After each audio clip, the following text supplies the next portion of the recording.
Welcome once again to session 5, which is called Quit Blaming. Again, we're so glad you're here. So Jerry, why don't you share with the group how this quit came about, quit blaming, and its relationship to taking responsibility to your life. Well, I'm not proud to admit that I came to the conclusion of how big a blamer I was. I knew I had been miserable, but I also knew I was blaming Pete for my misery. And actually, as I reflected on our journey, I realized something happened when we got married that I was totally unconscious of. And that was that now that we were married, he was responsible for my happiness. I was like, wow, I wasn't even aware of that. And so the problem with that is, if I'm unhappy, who's to blame? So I was blaming Pete. I mean, probably not directly, but I was probably leaking a lot of blame.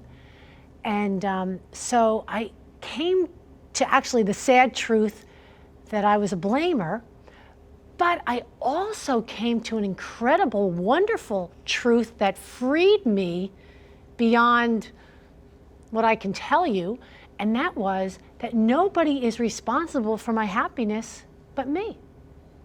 And like, that was a very empowering thing. Like, I didn't have to give over my happiness to someone else, that actually God has endowed each one of us with so many rights as human beings that are just inherent in us. The number one thing being choice. I mean, one of the things that makes you and I human is that we have choices. And so I have choices, and I have choices, many choices on how to live my life. And so I got rid of the myth that you were responsible for my happiness. And there was such freedom now in not blaming other people for my situation or my circumstances, that I'm responsible for my happiness. Take responsibility, Jerry. And I began to do just that. Now, blaming is everywhere, right? It's little blaming. We blame parents, spouses, children, schools, governments, corporations, you name it. We blame God, right? Demonic powers. And every age group does it. Every culture, every class, social class, every country. It doesn't depend on education. It's a sin we all share. Right. So why do you think that's true? Why is it so easy for us to blame? What do you think that's about? If you think about it, it was one of the first sins. And Satan was behind it. So if he can get people to not take responsibility for their lives, it wreaks havoc, and he's got a real foothold in people's lives if they're not, always shirking responsibility. So I know he's behind it, but I also know for me, it was a learned behavior. I grew up in a family that, when under stress in particular, we blamed each other. And I began to look at my 4 daughters and realized I gave birth to 4 blamerlings, which again made me take a good hard look at myself. And I always say one of the motivating things for me to change is when I see my sins in my kids. That is a big motivator for me for transformation. So, that's great. Yeah. Okay, good. How do we quit blaming? The way I quit blaming was looking at this thing again that I'd somehow missed in my discipleship, and that one of God's greatest gifts to me as a human being is the gift of choice. Like, he said to Adam and Eve, he didn't make us robots and we have to do things. We can choose between good and evil, but choice is one of the things that makes us human. So I realized, wow, I live with a lot more choices and a lot more gifts than I realize. And I wanted to really receive that gift and begin to live it. So, yeah. Now, you developed this personal freedom toolkit in this chapter on quit blaming to remind us of our rights and responsibilities as human beings made in God's image. Yes. Where did that come from for you? How did that emerge? Right. Actually, the personal freedom toolkit that you'll find in your books is an adaptation from a woman by the name of Virginia Satir.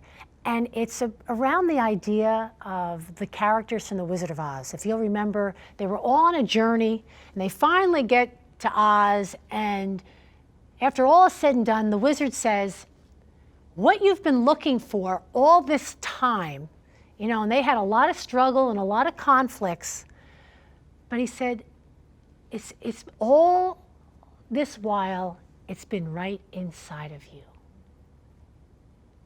And in the same way, you and I have a lot of conflictedness about a lot of things because we're not aware of how much, though, is right inside of us. That God has given us so many gifts and rights. We actually have a lot of rights and responsibilities that are just inherent with being human beings. So, for example, the gift, the right, the responsibility of boundaries. I call it the first tool in the toolkit is called the fence of separateness, which really is, you know, if you picture a fence between two people's yards, that helps you define what's their yard and what's yours. So, you know, if there's garbage in their yard, that's their garbage. You don't go and try and do something about it. You know, their stuff stays in their yard, and that's that fence provides a nice boundary to distinguish what's theirs and what's yours. Well, God has given us fences of separateness around every living human being, actually every organism. If we pay attention to how God has made things, there's boundaries around every living human being. So every organism, actually.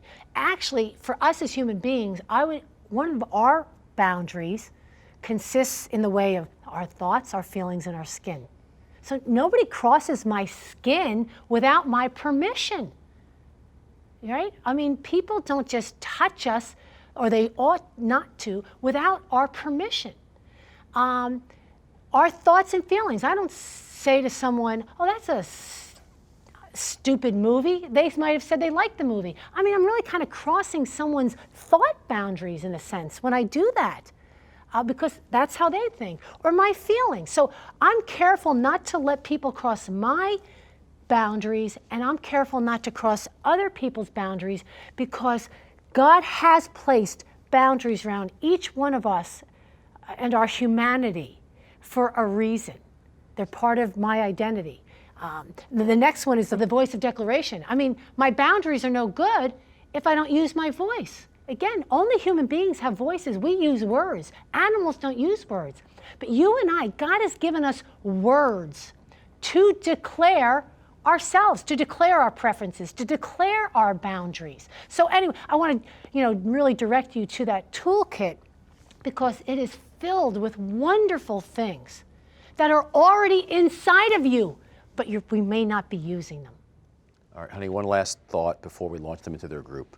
One of the most mature things that you will ever do as a human being is to cross over a line, and picture yourself crossing over a line, and stop being a blamer and taking responsibility for your life. Cross the line from being a blamer to over the line where you begin to take responsibility for your life. Great. So let me invite you now to open your workbooks and get into the study together, unpacking this next great biblical truth: quit blaming.